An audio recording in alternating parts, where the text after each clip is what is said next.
Bismillah ar-Rahman ar-Rahim, assalamu alaikum wa rahmatullahi wa barakatuh. Bienvenue sur ma chaîne Apprendre le français avec Monsieur Sharaf.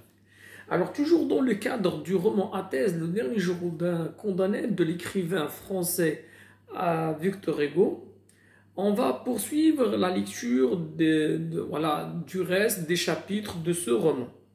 Nous sommes arrivés au chapitre 43, c'est-à-dire l'exécution est plus proche que jamais. Alors, chapitre 43, le condamné demande à voir sa fille Marie. Pourquoi?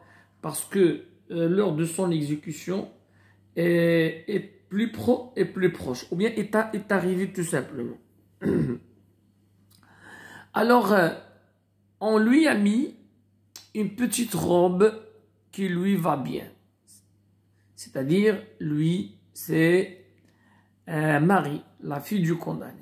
Je l'ai prise, je l'ai enlevée dans mes bras, je l'ai assise sur mes genoux, je l'ai baisée sur ses cheveux. Voilà, je l'ai anaphore. C'est bien. Alors, et ça montre que le condamné, sa fille lui a manqué beaucoup. Parce que ça fait longtemps qu'il ne l'a pas vue. Ça fait presque une année qu'il ne l'a pas vue. Alors, qu'est-ce qu'il a dit? Je l'ai prise, je l'ai enlevée dans mes bras, je l'ai assise sur mes genoux, je l'ai baisée sur ses cheveux. Alors, pour montrer à tel point elle aimait bien sa fille. Pourquoi pas avec sa mère? Voilà. Sa mère est malade, sa grand-mère aussi. C'est bien? C'est-à-dire, Marie est venue accompagnée accompagnée tout simplement par une autre personne. Et la personne ici, c'est la bonne. Il me regardait d'un air étonné, caressé, embrassé, dévoré de baisers. Alors regarde, on a un décalage concernant les attitudes. Le condamné enthousiaste, dans un état d'enthousiasme, sa fille, elle est étonnée. Caressée, embrassée, dévorée de baisers. C'est une gradation. Et dévorée de baisers, c'est une hyperbole. Il se laissant faire, mais jetant de temps en temps un coup d'œil inquiet sur sa bande qui pleurait dans le coin. Hélas, n'aimait fortement, ardemment qu'un seul être au monde. L'aimer avec tout son amour et la voir devant soi, qui vous voit. Et vous regarde, vous parle et vous répond. Il ne vous connaît pas, ne vouloir de consolation que lui, et qu'il soit le seul qui ne sache pas qu'il vous en faut parce que vous allez mourir. Alors, cette partie, il est pathétique. Pourquoi? Parce que le condamné souffre. Alors, devant lui, sa fille. Mais sa fille ne le reconnaît pas. Il lui a dit, vous n'êtes qu'un monsieur. Alors, qu'un monsieur, il ne l'a pas reconnu. Marie, ai-je repris, as-tu un papa? Oui, monsieur, a dit l'enfant. Eh bien, où est-il? Elle a levé ses grands yeux étonnés. Ah, vous ne savez donc pas? Il est mort. Puis il a crié. J'avais failli la laisser tomber. Mort, disais-je. Marie, sais-tu ce que c'est être mort? C'est bien.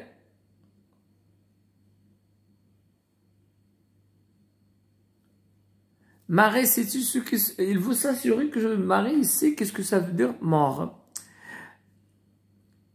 Marie, sais-tu ce que c'est être mort? Oui, monsieur, a-t-elle répondu. Elle est dans la terre et dans le ciel. C'est-à-dire le corps dans la terre et l'âme dans le ciel. Elle a continué d'elle-même. Je prie le bon Dieu pour lui matin et soir sur les genoux de maman. Je l'ai baisé au front. Marie, dis-moi ta prière. Je peux pas, monsieur. Une prière, cela ne se dit pas dans le jour. Venez ce soir, alors que ce soir, il sera déjà exécuté. Dans ma maison, je la dirai. C'était assez de cela. Je l'ai interrompu. Marie, c'est moi qui suis ton papa.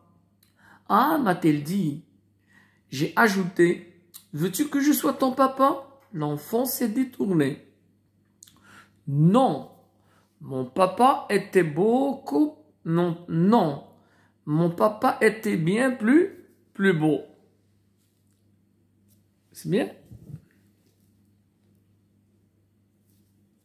Mon papa était bien plus beau. Ça veut dire implicitement, toi, tu es moche. Je l'ai couvert de baisers, hyperboles et de larmes. Elle a cherché à se dégager de mes bras en criant « Vous me faites mal avec votre barbe ». Alors, je l'ai replacée sur mes genoux, en la couvant des yeux. Et puis, je l'ai questionnée. « Marie, est-ce que tu sais lire? Sais-tu lire ?» Oui, a-t-elle répondu. Je sais bien lire. Maman me fait lire mes lettres. Voyons, lis un peu, lui ai-je dit en lui montrant un papier qu'il tenait chiffonné dans une de ses petites mains. Elle a hoché sa jolie tête. Ah bien, je ne sais lire que des fables. Essaie toujours, voyons, lis. Elle a déployé le papier et s'est mise à appeler avec son doigt. C'est-à-dire, elle est en train de déchiffrer l'arrêt de mort ou bien l'arrêt de mort qu'elle tenait dans ses mains, c'est-à-dire le papier. Je lui ai arraché cela de ses mains. C'est ma sentence de mort qu'il me lésait. Sa bonne avait eu le papier pour 1 sou. Il me coûta plus cher à moi. خدا لها هذيك الورقة بالليدة اللي كان مكتوب فيها قرار الإعدام ديالو. وبالتالي سحب لها هذيك الورقة بقوة. Il n'y a pas de parole pour ce que j'éprouvais. Ma violence l'avait effrayé. Il pleurait presque. Tout à coup, il m'a dit « Rendez-moi donc mon papier, tiens, c'est pour jouer. » Je l'ai remise à sa bonne. « Emportez-la !»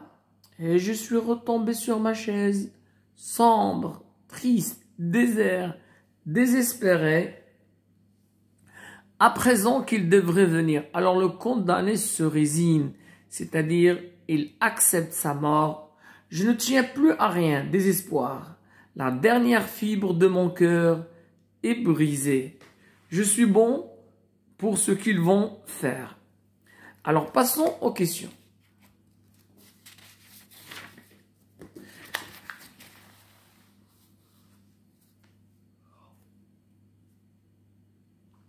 Voilà. Alors la première question, prénom et nom de l'auteur, Victor Hugo, courant littéraire, romantisme, genre de l'œuvre, roman à thèse, une autre œuvre du même auteur, Claude Le Gueux, voilà, Notre-Dame de Paris, Les Misérables. C'est celui le passage en choisissant la bonne proposition. Le condamné vient de faire un rêve cauchemardesque. Elle était mordue par un serpent, elle était mordue à la main par une petite vieille, elle était mordue par un loup servi. Alors la bonne réponse, c'est qu'elle était mordue à la main par une petite vieille.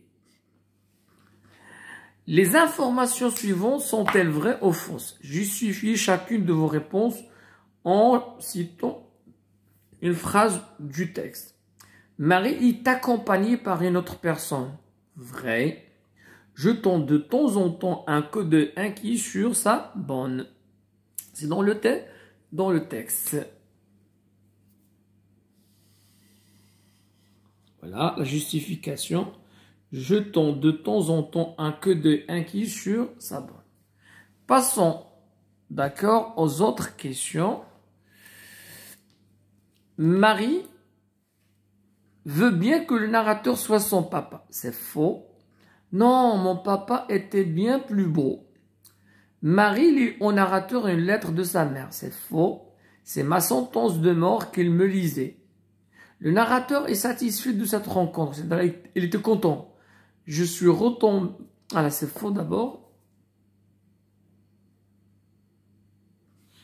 Je suis retombé sur ma chaise, sombre, triste, désespéré. Ou bien, la dernière fibre de mon cœur est brisée. Pourquoi Marie ne reconnaît-elle plus son père?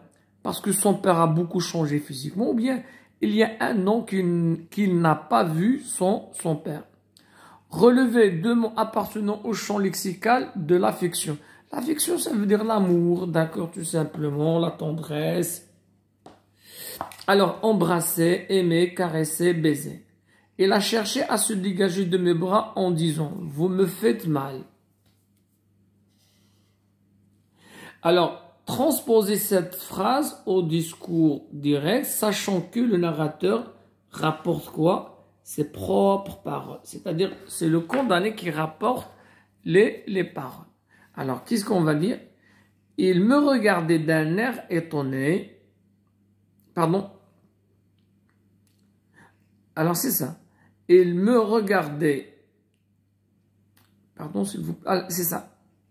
Alors, transposer cette phrase au discours indirect, sachant que le narrateur rapporte ses propres paroles. Il a cherché à se dégager de mes bras en criant. Voilà, le vous, c'est le vous de politesse. C'est tu, il devient je. Parce que celui qui parle est concerné par la parole. Alors, en criant que je lui faisais mal. Me devient lui parce que me, c'est un complément d'objet indirect. Que je lui faisais mal. Question numéro 7. Il me regardait d'un air étonné, caressait, embrassait, dévorait de baisers. Et se laissant faire, me jetant de temps en temps un coup d'œil inquiet sur sa bonne qui pleurait dans le coin. Identifier la figure de style employée dans l'ensemble des éléments soulignés. Voilà, caresser, embrasser, on a une certaine progression, voilà, d'accord, ou bien une numération ascendante. Donc, c'est une gradation ascendante. Très bien. Alors, la question suivante, quel est le registre qui domine dans ce texte? Voilà, la question, on doit préciser. Ici, le registre, ça veut dire tonalité. Qui domine dans ce texte. Justifiez votre réponse. Alors, dans ce passage, le condamné, bien, tout simplement, la situation dans laquelle se trouve le condamné, voilà, suscite la pitié. D'abord, elle est reniée de sa famille, sa fille ne l'a pas reconnue, pour elle, elle est déjà morte, la dernière fibre de son cœur est brisée. Donc, c'est pathétique. Alors, ce passage est dominé des souffrances, voilà, que subit le condamné et qui suscite la pitié, c'est-à-dire ces souffrances qui suscitent, tout tire, voilà, la pitié de qui? La pitié des lecteurs. Voilà, tout simplement, sa situation suscite la pitié. Donc, c'est pathétique. Question 9. Dans ce texte, le condamné est presque exécuté par sa propre fille, avant même de l'être par le bourreau. Approuvez-vous l'analyse exprimée dans cette phrase? Ouais, à mon avis, j'approuve l'analyse exprimée, c'est-à-dire Marie a exécuté son père d'une façon anticipée. Elle a anticipé l'exécution de son père. Alors, dans cette phrase, car le fait que sa fille ne le reconnaît pas, ouais, le désigne par le mot papa, il lui dit que son père est mort, voilà, est une exécution anticipée. Peut-on considérer ce passage comme un réquisitoire contre la peine de mort? Justifiez votre réponse. À mon avis, on peut considérer alors ce passage comme un réquisitoire. Il y a un argument contre la peine de mort, d'accord? Vu que les souffrances qu'endure le condamné sont dues à cette horrible sentence. C'est-à-dire le fait que le condamné soit renié par sa famille, rejeté, tout simplement privé elle va être privée de sa fille, voilà, d'accord, du mot papa, tout cela est dû à la peine de mort. Et c'est ainsi que s'achève cette vidéo. À la prochaine, Inch'Allah.